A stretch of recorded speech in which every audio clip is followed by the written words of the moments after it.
Bonjour à tous et bienvenue pour cette vidéo de mon top 10 de mes lectures de 2022.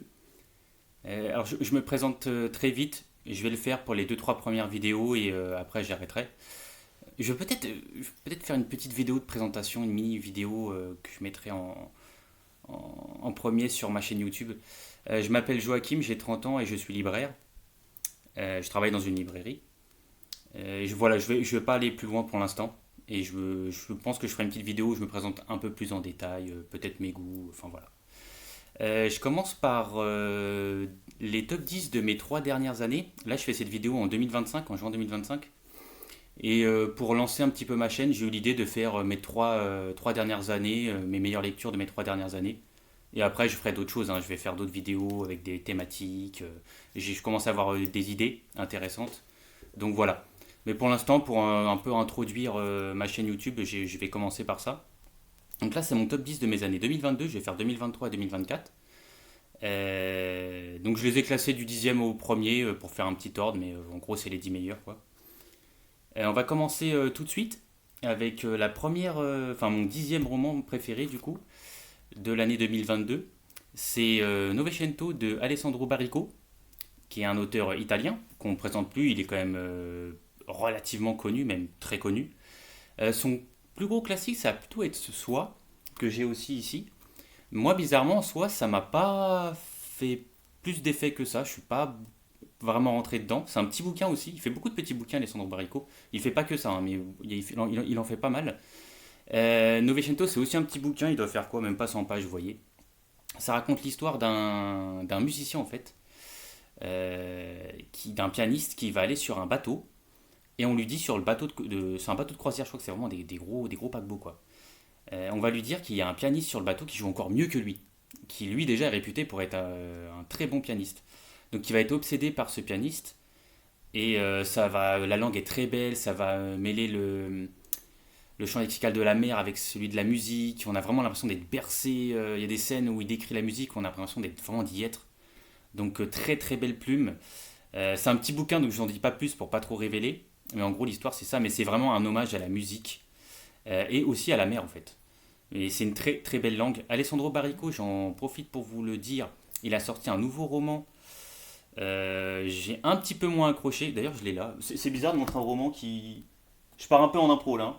Mais bon, voilà, je l'ai eu. C'est un service de presse. Donc à la librairie, on reçoit des livres avant leur sortie. Là, à l'heure où je fais cette vidéo, il est sorti déjà. Ça s'appelle Abel, ça part un peu en science-fiction. Enfin, j'en dis pas plus parce que je parle pas de celui-là là. Mais j'ai été un petit peu déçu. Ça fait des années qu'il avait pas écrit et là, celui-là, il m'a. Mais vraiment, celui-là pour moi, c'est son chef-d'œuvre. Donc vraiment, en plus, il est tout petit, ça prend pas beaucoup de temps, donc lisez-le, hein. C'est vraiment fantastique. Donc voilà. Après, en mon neuvième bouquin, donc vraiment que j'ai apprécié, ça s'appelle L'alphabet du destin. Et là, je regarde parce que j'ai pas envie d'écorcher son nom, c'est de Liliane Schroen. Désolé, hein, j'ai peut-être un peu écorché. C'est une Belge. Je vais vous l'afficher, hein. Et en fait, c'est une histoire extrêmement originale. Vraiment, je l'ai pris pour ça, pour l'idée. C'est toutes les lettres de l'alphabet, donc les 26, de A à Z. Et chaque lettre, c'est un prénom en fait. Donc par exemple, je crois que c'est pas ça, hein, mais c'est peut-être Anaïs par exemple. Et Anaïs va rencontrer par exemple, je sais pas, Cyril, qu'on va retrouver à la lettre C.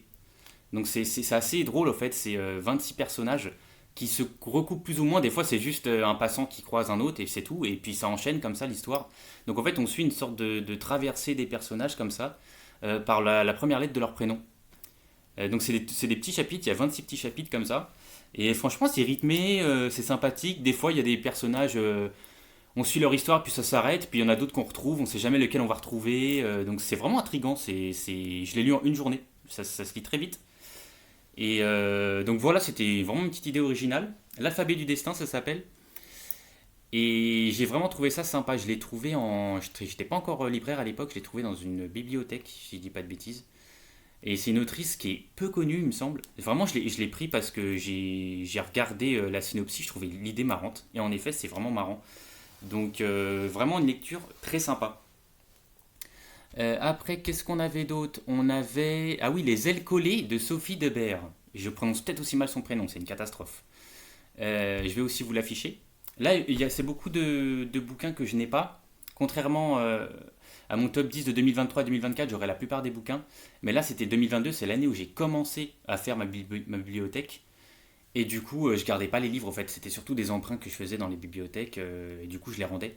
Donc, je les ai pas là, en fait. Et c'était vraiment le tout début où je me suis dit, j'aimerais bien avoir une bibliothèque chez moi. Donc, je commençais à garder les livres, donc à les acheter. Donc là, j'en ai quasiment pas. J'en ai que 2 sur les 10. Donc, je sais même plus ce que je disais, pardon. Ouais, Les ailes collées de Sophie Debert. En fait, Sophie Debert, c'est une écrivaine qui est réputée. En fait, je déteste ce mot, mais en fait, c'est pas feel good du tout, mais c'est un peu la littérature un peu facile, on va dire. Je sais, en fait, ce côté des fois qu'on peut avoir un peu méprisant envers certaines autrices ou auteurs. En gros, c'est quelque chose pas mal émotive, une écriture assez émotive, assez mélancolique, qui prête un peu à l'émotion. Et par exemple, je dis n'importe quoi, mais ça n'a rien à voir, mais pour vous donner des noms, c'est les Melissa d'Acosta, les Raphaël Giordano, les Virginie Grimaldi, enfin les choses comme ça. Et moi, c'est un rayon qui à la base m'attire pas plus que ça. Mais là, c'était vraiment bien. Donc comme quoi, des fois, on s'interdit des rayons qui, au fait, peuvent très bien nous plaire pour au moins certains livres. Et là, ça raconte l'histoire de deux hommes qui... Ouais, ils doivent avoir quelque chose comme 40 ans, je crois, quelque chose comme ça. Et ils vont se retrouver, en fait. C'est deux amis d'enfance qui se sont perdus de vue pendant très longtemps. Et ils vont se retrouver. Et cette retrouvaille va être l'enchaînement de plein de choses. Ils vont remettre en question leur vie. Ils vont se souvenir de leur enfance. Et c'est vachement émouvant. C'est un livre qui m'a beaucoup ému. Et les personnages sont très touchants, donc vraiment, ça marche. Et comme du coup, j'ai un peu j'avais un peu cette vision de ah, ça va être une écrivaine qui est plutôt feel good, ou ça va être peut-être un peu gnangnan, tout ça. Pas du tout, c'est vraiment, en plus, c'est bien écrit. Donc vraiment, ça a été une très très bonne surprise pour moi. Et j'en ai lu un autre d'elle après qui s'appelait Les corps conjugaux, que j'avais plutôt aimé, mais sans plus. C'était quand même moins bien, je trouve. Mais l'écriture était toujours bien, bien par contre. C'est vraiment une belle plume, Sophie Debert. C'est une française, hein. Et donc voilà, je vous le recommande. Les ailes collées, c'était vraiment bien. Ensuite, on a ah ouais, un gentleman à Moscou. Désolé, j'ai ma petite liste au fait parce que comme je les ai pas dans ma bibliothèque, il faut pas que je les oublie. J'ai un gentleman à Moscou de Amor Tolls. Ça se trouve, je le dis mal aussi. C'est une catastrophe. C'est un Américain. Je vais vous l'afficher.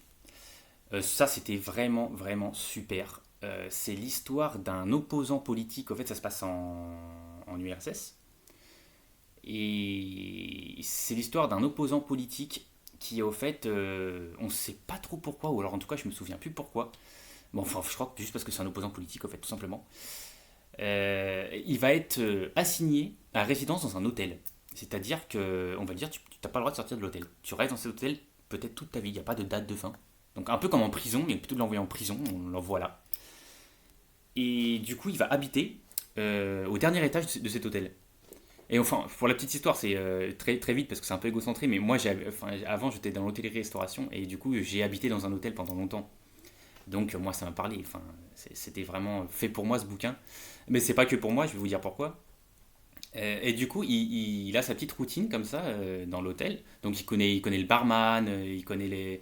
C'est un hôtel qui fait aussi restaurant, donc il va en cuisine. C'est plus du tout un client lambda, hein, c'est presque. Enfin, c'est pas du tout. Du coup, c'est pas non plus un quelqu'un du personnel, mais c'est un client qui est tellement là depuis tellement longtemps qu'il fait partie de la famille, quoi.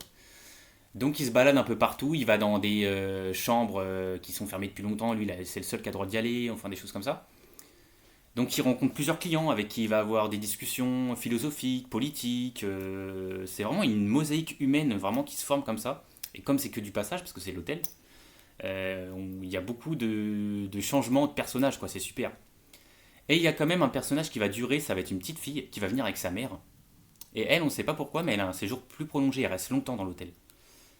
Et à un moment, il va sympathiser avec cette petite fille qui doit avoir quelque chose comme 7 8 ans, hein, qui est vraiment de jeune âge, hein. Et la mère, elle est pas souvent là. Je crois que peut-être qu'elle travaille ou quelque chose comme ça. Et même à un moment, la mère va un peu lui dire, bah tu la gardes pendant que je suis pas là. Il va un peu se responsabiliser avec cette petite. Et au fait, il y a un lien qui va se créer entre eux qui est absolument fantastique et très émouvant. Et à un moment, la petite va lui dire, mais pourquoi tu restes tout le temps là, en fait, pourquoi tu sors jamais? Et ça va être le début de quelque chose d'autre, en fait. Et franchement, c'est fantastique. Les personnages, notamment, il y a un cuisinier qui est génial. Là, je m'en souviens. Il y a le barman qui est super aussi. Il y a des longues discussions aussi politiques, notamment sur les États-Unis et sur l'URSS. Parce que je crois qu'à un moment, il parle beaucoup avec un russe ou quelque chose comme ça. Ouais, je crois que c'est un russe.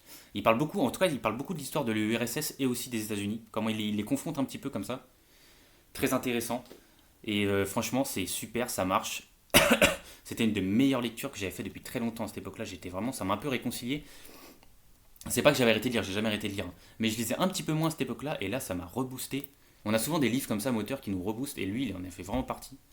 Donc, Un gentleman à Moscou de Amortol, c'était vraiment super. Ensuite, le deuxième que j'ai, c'est Terre des Oublis de Duong Tu Wong. Désolé, hein, c'est une cata. Qui est une autrice vietnamienne.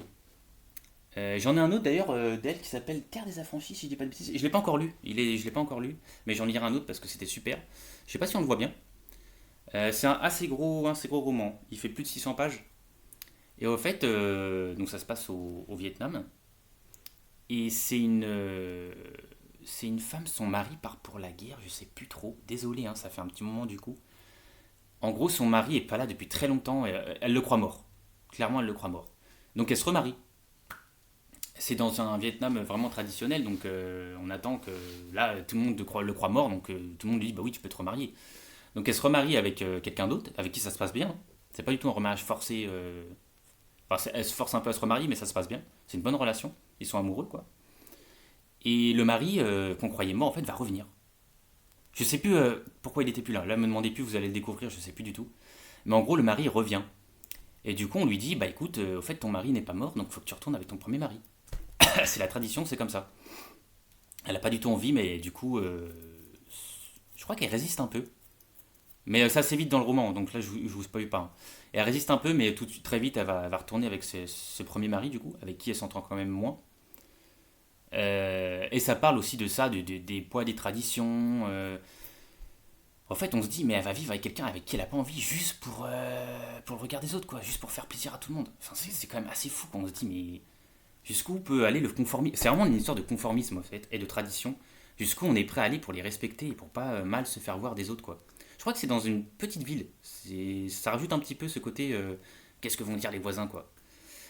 Donc ça parle de ça, ça parle aussi d'autres choses, hein. Ça parle de plein de choses parce que c'est un assez gros roman, mais c'est quand même la trame de ce roman, c'est ça. C'est en gros comment elle va refaire pour refaire sa vie avec ce premier mari qu'elle connaît presque plus du coup parce qu'elle a vraiment il a été absent pendant plusieurs années, hein. Elle a refait sa vie. Je sais même plus. Comme quoi, ça va vous faire un petit suspense pour vous. Peut-être qu'elle a un enfant avec le deuxième mari, je sais plus. Mais c'est super bien écrit aussi. C'est une écriture qui est très poétique, qui est très belle. Donc vraiment, grosse réussite.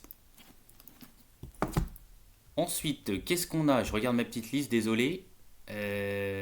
Alors, en cinquième, on a Indice des feux de Antoine Desjardins, qui me semble est un auteur qui est assez peu connu. C'est un Canadien. Je vais vous l'afficher aussi, hein. C'est un recueil de 7 nouvelles. Et au fait, les nouvelles sont super. Moi, j'aime beaucoup les nouvelles. C'est marrant parce que dans ma librairie, il n'y a pas longtemps, il y a apparemment, ça me semble, je crois que c'est vrai. En France, les recueils de nouvelles marchent pas très bien. Les Français, on n'est pas beaucoup là-dessus. Ou alors les recueils de nouvelles qui marchent bien, ça va être plutôt les anciens, du style Maupassant, tout ça, les classiques quoi.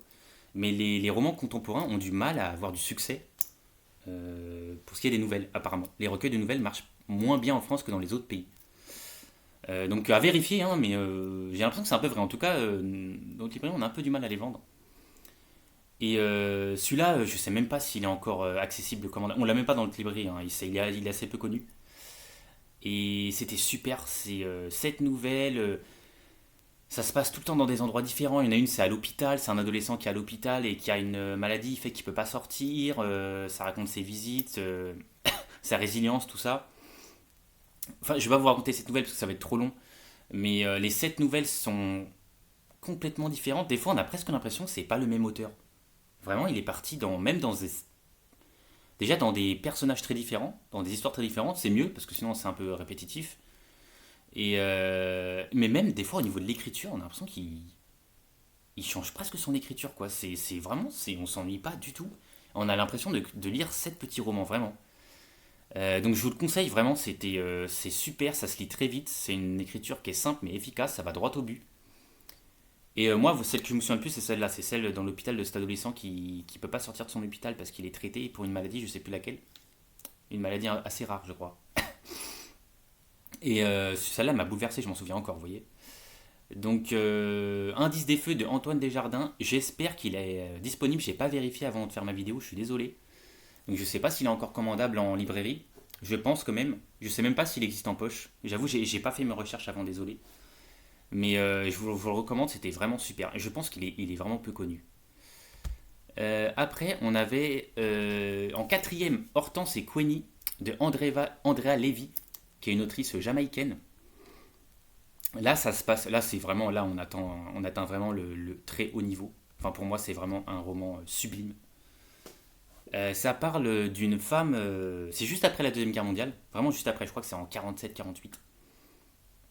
Et son mari est décédé à la guerre ou n'est pas rentré. Il est prisonnier, je sais plus. Du coup, cette femme n'a pas les moyens d'entretenir toute seule la maison, de payer le crédit. Donc, elle va louer une partie de sa maison. Et c'est un couple de Jamaïcains qui va venir. Je crois que c'est dans un petit village assez reculé. C'est un couple de Jamaïcains qui va louer la partie de la maison qu'elle met à louer. Et au fait, le mari, lui aussi, a combattu pour ce qu'on appelle la mère patrie, hein. Désolé, je mets des guillemets, mais au fait, c'est comme ça qu'on l'appelait. Donc, il s'est battu pour l'Angleterre, cet homme jamaïcain. Et donc, il vient avec sa femme. Et ça va parler un peu, bah, forcément, du racisme qui va être omniprésent, parce qu'ils sont dans un petit village d'Angleterre, c'est des Jamaïcains. C'est sans doute le seul couple noir du village. Mais il y a aussi des liens qui vont se créer avec cette dame, avec leur proprio. Et elle est dans une impasse financière, donc vraiment, elle accepterait n'importe qui. Je mets n'importe qui parce que pour elle, on sent que peut-être qu'elle n'aurait pas choisi un couple noir si vraiment elle avait eu le temps, quoi. Mais ça va plutôt bien se passer finalement. Et ça parle aussi, bah, du coup, de la guerre, notamment par le conjoint qui lui a fait la guerre pour l'Angleterre. Ça va parler de cet effet colon, quoi. Où on sent qu'il est content d'avoir fait la guerre pour l'Angleterre, mais en même temps il se rend compte que c'est pas son pays, donc est-ce que ça a un sens? Enfin voilà, il va se poser des questions là-dessus. La proprio, elle est super aussi parce qu'elle révise complètement ses positions. La femme aussi est très touchante parce qu'elle elle a envie de rentrer. L'Angleterre, ça la saoule. Elle veut rentrer au pays. Donc c'est marrant parce que le couple il est pas du tout dans la même optique. C'est une plume, c'est fantastique. Il y a des scènes de guerre du coup, racontées par le conjoint qui sont ultra réalistes. Vraiment, on a l'impression de regarder un film. Vraiment, j'avais les images comme si j'y étais quoi. C'est un peu, c'est vraiment cinématographique comme écriture. Et moi, j'aime bien les bouquins comme ça, surtout quand ça parle de guerre ou de choses comme ça, d'événements un peu tragiques, que vraiment on a l'impression d'y être et on a le cœur qui bat quoi. Donc vraiment, c'était fantastique. J'en ai pas relu d'autres d'elle depuis, mais là, je suis en train de me rendre compte que peut-être que je devrais. Je vais regarder ce qu'elle a écrit d'autre. Donc, Andrea Levy, Hortense et Queenie, ça s'appelait le livre. Ensuite, alors, dans mon troisième roman, enfin, dans le troisième meilleur roman que j'ai lu dans mon année 2022, il y a Lisbonne Mélodie de Joao Toardo, qui est un portugais, qui est peut-être un des seuls auteurs portugais d'ailleurs que j'ai lu. Et c'est vraiment. D'ailleurs, j'en ai un autre de lui qui est pas mal. Lui, je l'ai pas, je vais vous l'afficher, hein. J'ai aussi lu le bon Hiver.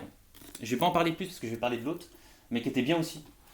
Si vous voulez vous renseigner, c'est vraiment un très bon auteur, Joao Tardo. D'ailleurs, il est peu connu aussi, hein. Là, c'est vrai que je suis un peu dans des. Il y en a des connus, hein. J'ai dit Alessandro Barrico, il est connu. Jung Chung Gong, c'est quand même une autrice vietnamienne, c'est peut-être une des plus connues au Vietnam. Donc il y a quand même des auteurs connus dans ce que je vous dis. Mais c'est vrai que celui-là est peu connu. Ça parle au fait d'un homme. Pareil, ça parle de musique. D'un homme au fait qui va traquer un autre homme qui fait de la musique aussi. On lui dit, un peu comme Novecento, on lui dit c'est un musicien fantastique, tu devrais l'écouter, il le recherche comme ça. Il est vraiment à la recherche de ce musicien. Et c'est quelqu'un qui boit beaucoup, qui est un peu dépressif, on sent qu'il va pas bien. Et je crois qu'il. Du coup, il va à Lisbonne, il vient pas de Lisbonne, lui, je crois. Et il est hébergé par sa sœur, enfin par une femme qui a un lien de parenté avec lui, sa sœur, sa nièce ou un truc comme ça. C'est sa sœur, je crois. Et justement, elle a un enfant et il va. On sent que lui, il aime pas du tout les enfants. C'est assez drôle des fois. Plusieurs fois, j'ai ri. Et c'est vraiment quelqu'un qui est misanthrope, qui est au bout de sa vie, au fait. Vraiment, qui est pessimiste comme pas possible. Qui est au bout de sa vie, qui boit beaucoup, qui est déprimé, qui sait pas quoi faire de sa vie. Il a, je sais plus, mais au moins plus de 30 ans. Il a pas d'argent, il sait pas quoi faire. Il fait un peu de musique, mais il a du mal à en vivre. Donc vraiment, on sent que c'est vraiment une situation critique, quoi. Vraiment précaire. Et en plus, moralement, il va pas bien, quoi. Et pareil, écriture, c'est beaucoup. Ça parle beaucoup de solitude, d'addiction aussi un petit peu, de aussi le sens de la vie, tout simplement. Enfin, qu'est-ce qu'on est censé faire de notre vie. Et moi, c'est une époque, au fait, où j'étais dans ma reconversion. Enfin, pas encore, justement. Je faisais de l'hôtellerie-restauration et j'en avais marre de ce travail et je voulais changer, mais je savais pas quoi faire. Donc, j'étais vraiment exactement comme lui. J'étais un peu. Qu'est-ce que je vais faire de ma vie. J'ai 25 ans, 26, je sais toujours pas quoi faire. Donc j'étais un peu dans cet état d'esprit-là. Donc au fait, je pense que c'est un peu personnel, mais ça m'a beaucoup touché à ce moment-là. C'est vraiment le livre. Je pense que je l'aurais lu à un autre moment, peut-être que je l'aurais pas autant aimé. C'était vraiment le moment où il fallait le lire. Donc ça m'a vraiment touché directement. Et le personnage, il m'a beaucoup ému aussi.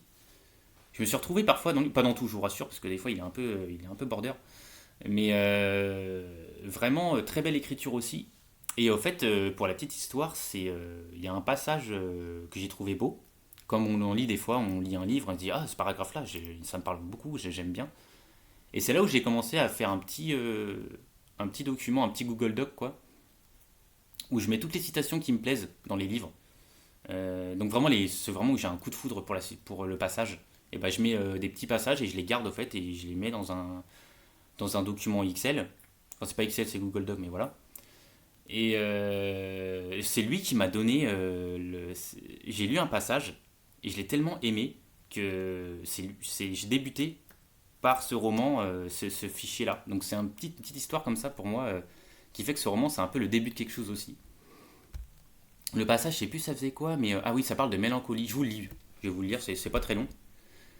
Mélancolie. C'était le mot parfait pour décrire ce qu'il ressentait ces jours-là.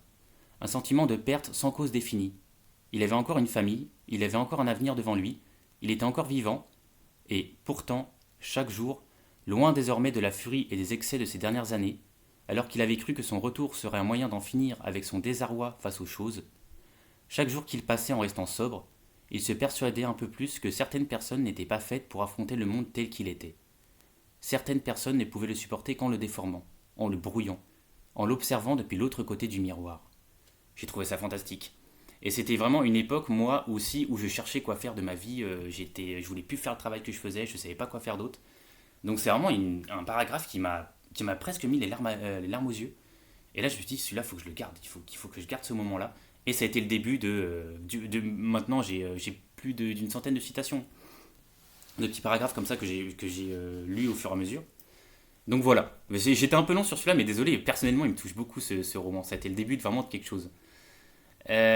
Ensuite, le deuxième meilleur roman que j'ai lu, c'est très important aussi pour moi parce que ça a été la découverte d'une de mes autrices préférées, que je vais pas en parler dans d'autres vidéos, je spoil déjà, mais voilà, je vais en parler beaucoup de Gouzelia Kina.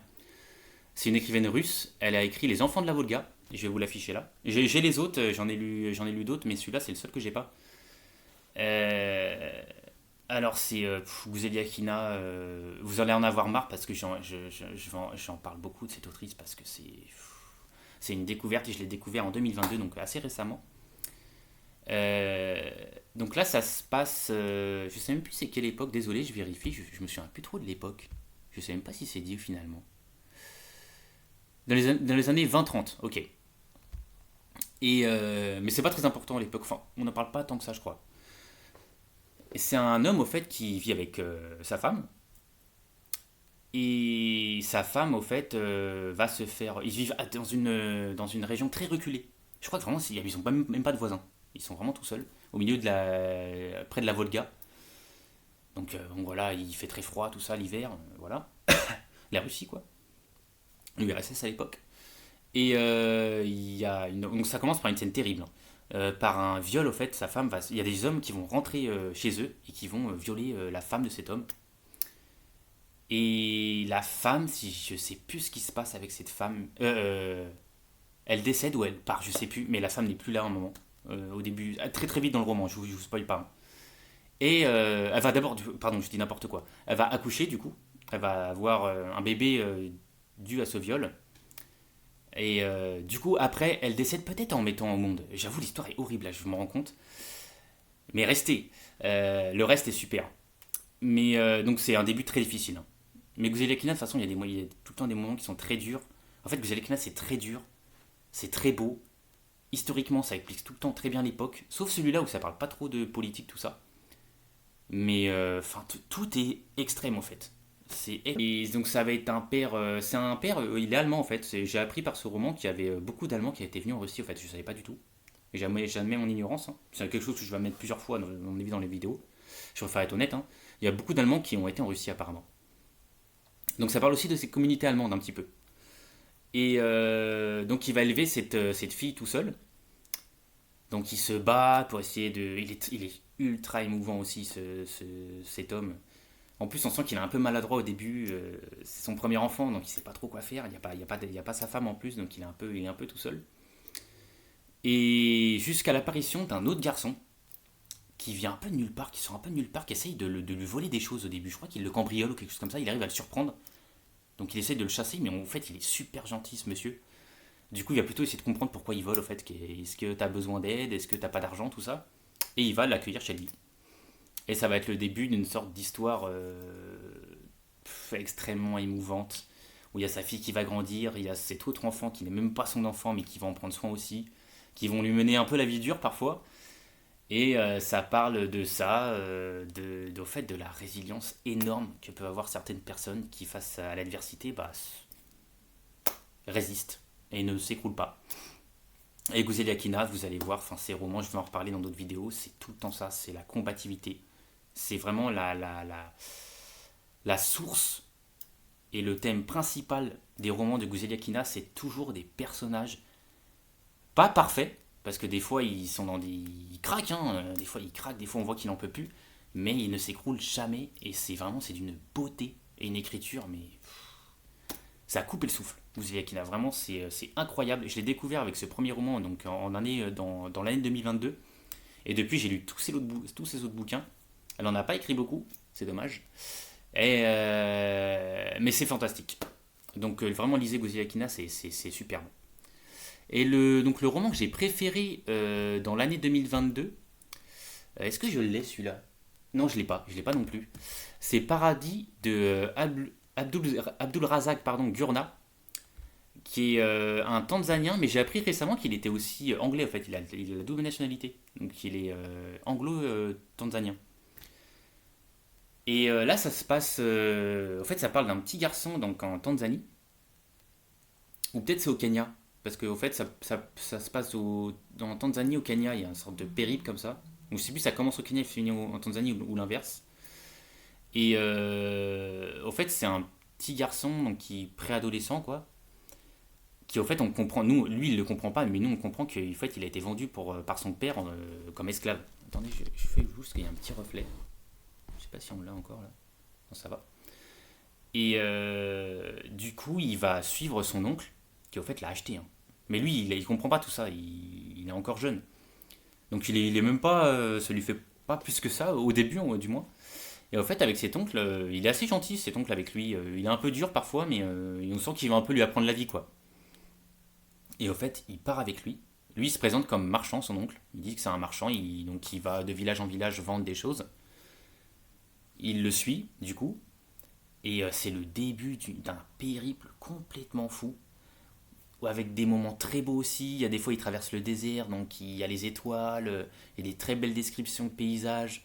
Il y a des discussions qui sont très profondes sur la religion, sur les femmes, sur plein de choses, sur c'est quoi être un homme, tout ça. Vraiment, il s'occupe de lui, hein, cet oncle. Il a beau l'avoir acheté, il est pas méchant avec lui. Et par contre, avec certaines personnes, il est très dur. Avec ces hommes, du coup, ces marchands, il est très dur parfois. Et c'est le début d'un périple complètement dingue. Ils vont se faire agresser par des brigands. Je vous raconte pas tout là, je vous dis juste ça par exemple. Je vous donne un exemple. Ils vont se faire agresser par des brigands. Donc il y a des scènes de bataille complètement folles. Et c'est un périple comme ça et qui bouge de ville en ville. Au milieu de l'Afrique, c'est super. Franchement, c'est super bien écrit. C'est haletant. Il y a des scènes qui sont un petit peu difficiles aussi des fois. Et il se passe plein de choses. Je crois qu'il est pas si épais que ça. Mais on a l'impression de lire un roman, pas long dans le sens où on s'ennuie, hein, mais dans le sens il y a tellement de choses, il se passe plein de choses dans ce roman. J'en ai lu un autre après de lui qui s'appelle Adieu Zanzibar, qui est là. On le voit pas du tout, c'est une catastrophe.